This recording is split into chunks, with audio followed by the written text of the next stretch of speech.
ಇತ್ತೀಚಿನ ದಿನಗಳಲ್ಲಿ ಸಾಮಾಜಿಕ ಜಾಲತಾಣಗಳಲ್ಲಿ ಅಳಿವಿನಂಚಿನಲ್ಲಿರುವ ಸರ್ಕಾರಿ ಶಾಲೆಗಳ ಉಳಿವಿಗಾಗಿ ಮತ್ತು ಏಕರೂಪದ ಶಿಕ್ಷಣ ವ್ಯವಸ್ಥೆಯನ್ನು ಜಾರಿ ಮಾಡುವ ಸಲುವಾಗಿ ಹಲವಾರು ರೀತಿಯ ಹೋರಾಟಗಳು ನಡೆಯುತ್ತವೆ. ಮಂಡ್ಯದ ಸಂತೋಷ್ರವರು ಮಂಡ್ಯ ಗೌಡ್ರು ಎಂಬ ಫೇಸ್ಬುಕ್ ಪೇಜಿನಿಂದ ಹೋರಾಟ ಮಾಡುತ್ತಿದ್ದು, ಕೆಚ್ಚೆದೆಯ ಕನ್ನಡತಿ ಅನು ಅಕ್ಕರವರು ಸರ್ಕಾರಿ ಶಾಲೆಗಳಿಗೆ ಬಣ್ಣಗಳನ್ನು ಬಳಿಯುವ ಮುಖಾಂತರ ಹೊಸ ಮೆರುಗನ್ನು ನೀಡಿ ಸರ್ಕಾರಿ ಶಾಲೆಗಳ ಉಳಿವಿಗಾಗಿ ಶ್ರಮಿಸುತ್ತಿದೆ. ಈ ಹೋರಾಟ ಪ್ರತಿಭಟನೆಗಳೆಲ್ಲ ಲೆಕ್ಕಕ್ಕೆ ಬಾರದು. ಇದಕ್ಕೆ ಒಂದೇ ಒಂದು ಮಾರ್ಗವೆಂದರೆ ಕಾಯ್ದೆಗಳ ರಾಜ ಸಿಕ್ಸರ್ ಸಿದ್ದು ಲಾವೆನ್ ಮಂಡ್ಯ ಅವರನ್ನು ಕರೆತನ್ನಿ. ಇದಕ್ಕೂ ಯಾವುದಾದರೊಂದು ಕಾಯ್ದೆ ತರ್ತಾರೆ. ಸರ್ಕಾರಿ ಶಾಲೆಯಲ್ಲಿ ಓದಿದವರಿಗೆ ಮಾತ್ರ ಸರ್ಕಾರಿ ಕೆಲಸವೆಂಬ ಕಾಯ್ದೆಯನ್ನು ಜಾರಿಗೆ ತರುವುದು. ಸರ್ಕಾರಿ ಉದ್ಯೋಗಿ ತಮ್ಮ ಮಕ್ಕಳನ್ನು ಸರ್ಕಾರಿ ಶಾಲೆಯಲ್ಲೇ ಶಿಕ್ಷಣವನ್ನು ಕೊಡಿಸಬೇಕೆಂಬ ಕಾಯ್ದೆಯನ್ನು ಜಾರಿಗೆ ತರುವುದು. ನಮ್ಮ ಸರ್ಕಾರದವರು ಕಡು ಬಡವರಿಗೆ ಪಡಿತರ ಚೀಟಿ, ಅಕ್ಕಿ, ರಾಗಿ ಇನ್ನಿತರವನ್ನು ಪ್ರತಿ ತಿಂಗಳು ಫ್ರೀ ಕೊಡುತ್ತಿದೆ. ಸರ್ಕಾರಿ ಶಾಲೆಯಲ್ಲಿ ಓದಿದವರಿಗೆ ಮಾತ್ರ ಸರ್ಕಾರಿ ಕೆಲಸವೆಂಬ ನೀತಿ ಜಾರಿಗೆ ತರುವುದರಿಂದ, ಕೆಲಸ ಕೊಡುವುದರಿಂದ ಇದನ್ನು ನಿಲ್ಲಿಸಬಹುದು. ಏಕೆಂದರೆ ಮಗ ಸರ್ಕಾರಿ ಉದ್ಯೋಗದಲ್ಲಿರುವುದರಿಂದ ಇವರ ಜೀವನ ಸುಗಮವಾಗುವುದರಿಂದ ಪ್ರತಿ ತಿಂಗಳು ಸರ್ಕಾರಕ್ಕೆ ತಲೆನೋವು ಇರುವುದಿಲ್ಲ. ಹಾಗಾದರೆ ಸರ್ಕಾರಿ ಶಾಲೆಯಲ್ಲಿ ಓದಿದವರು ಬಡವರು ಮಾತ್ರನಾ? ಖಾಸಗಿ ಶಾಲೆಯಲ್ಲಿ ಓದುತ್ತಿರುವವರು ಶ್ರೀಮಂತರೇನಾ? ಸ್ವಲ್ಪ ಆರ್ಥಿಕತೆನ ಅರ್ಥ ಮಾಡಿಕೊಳ್ಳಿ. ಒಬ್ಬ ಆಟೋ ಚಾಲಕ ಮತ್ತು ದಿನಗೂಲಿ ನೌಕರ ಮತ್ತು ಕಡು ಬಡವರು ಕೂಡ ಇವತ್ತಿನ ದಿನದಲ್ಲಿ ತಮ್ಮ ಮಕ್ಕಳಿಗೆ ಉತ್ತಮ ಶಿಕ್ಷಣವನ್ನು ಕೊಡಿಸಬೇಕೆಂದು ಇಚ್ಛಿಸುತ್ತಾರೆ. ಅಂತಹ ಪರಿಸ್ಥಿತಿಯಲ್ಲಿಯೂ ತಮ್ಮ ಮಕ್ಕಳನ್ನು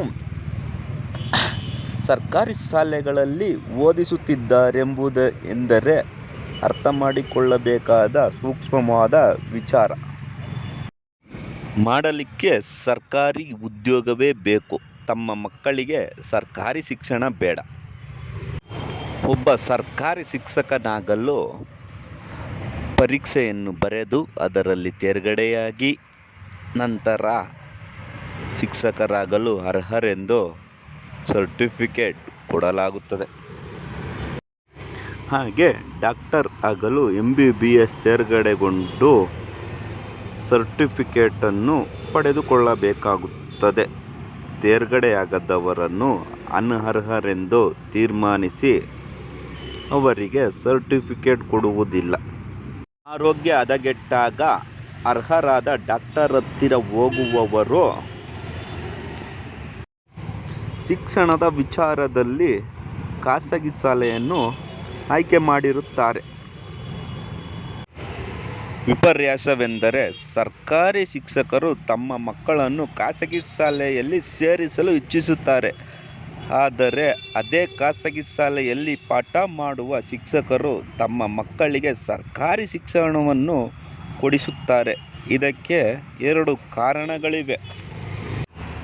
ಉತ್ತಮ ಗುಣಮಟ್ಟದ ಶಿಕ್ಷಣ. ಸರ್ಕಾರಿ ಶಿಕ್ಷಕರಾಗಲು ಪರೀಕ್ಷೆಯಲ್ಲಿ ಉತ್ತೀರ್ಣರಾಗಿರಬೇಕು.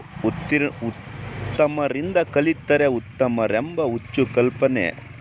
ಸರ್ಕಾರವು ಹೆಚ್ಚು ಹಣವನ್ನು ಖರ್ಚು ಮಾಡಿ ಹೈಟೆಕ್ ಮಾದರಿಯಲ್ಲಿ ಶಿಕ್ಷಣವನ್ನು ಕೊಡುತ್ತಿರುವ ಭ್ರಮೆಯಿಂದ ಖಾಸಗಿ ಶಾಲೆಯಲ್ಲಿ ಪಾಠ ಮಾಡುವಂತಹ ಶಿಕ್ಷಕರು ತಮ್ಮ ಮಕ್ಕಳನ್ನು ಸರ್ಕಾರಿ ಶಾಲೆಯಲ್ಲಿ ಸೇರಿಸಿರುತ್ತಾರೆ.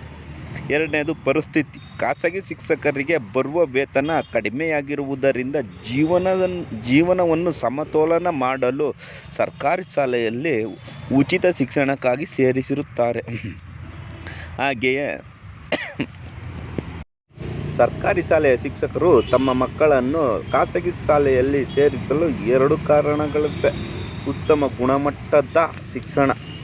ಖಾಸಗಿ ಶಾಲೆಯಲ್ಲಿ ಶಿಕ್ಷಕರು ಪರೀಕ್ಷೆಯಲ್ಲಿ ತೇರ್ಗಡೆಯಾಗಿರಬೇಕೆಂಬ ನಿಯಮವಿಲ್ಲ. 10th PUC ಡಿಗ್ರಿ ಮತ್ತು ಸ್ಕಿಲ್ ಪಾಠ ಮಾಡಲು ಬಂದರೆ ಸಾಕು, ಅಷ್ಟೇ ಸಾಕು.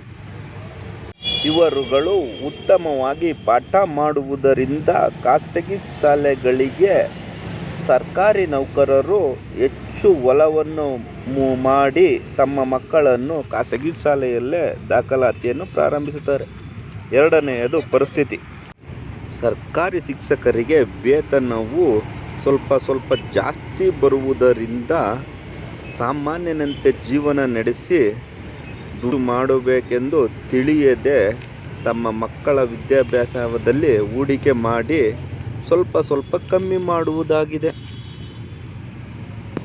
Donation, exam fees, class room fees, tuition fees ಎಲ್ಲವನ್ನು ಖಾಸಗಿ ಶಾಲೆಗೆ ಸರ್ಕಾರಿ ನೌಕರರು ಕಟ್ಟುತ್ತಾರೆ. ಸಂಸ್ಥೆ ಸರ್ಕಾರಿಯಾಗಿದ್ದು ಅದರಲ್ಲಿನ ವ್ಯವಸ್ಥೆ ಖಾಸಗಿಯದಾಗಿರಬೇಕು.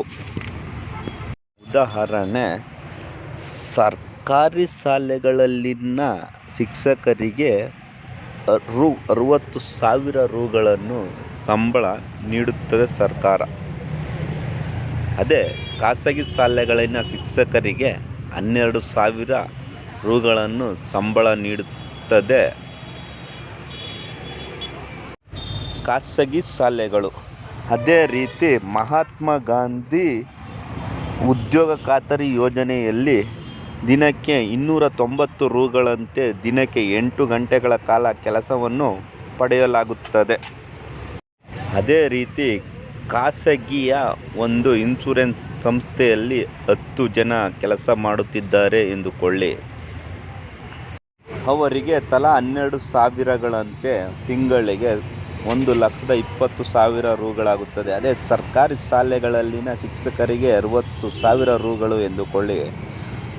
10 ಜನರಿಗೆ ಎಷ್ಟಾಯಿತೆಂಬುದನ್ನು ನೀವೇ ಕ್ಯಾಲ್ಕುಲೇಟ್ ಮಾಡಿಕೊಳ್ಳಿ.